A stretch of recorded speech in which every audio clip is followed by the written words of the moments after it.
അടുത്ത ബസ് എവിടേക്കാ? പട്ടാമ്പി പോവാണ് കഴിച്ച് നമ്മളവിടെ ബസ് വേണ്ടിയിട്ട് തിരിച്ചു.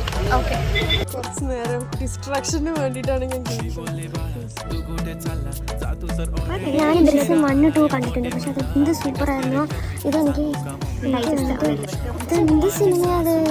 സെക്കൻഡ് പാർട്ട് വന്നിട്ട് ഓക്കെ, അത് കാശ് കൊടുത്തതിൽ കുറച്ച് സമാധാനമായത് സെക്കൻഡ് പാർട്ട് കുറച്ച് പരിപാടി. നാളെ ഒരു വലിയ ഇവന്റ് നടക്കും.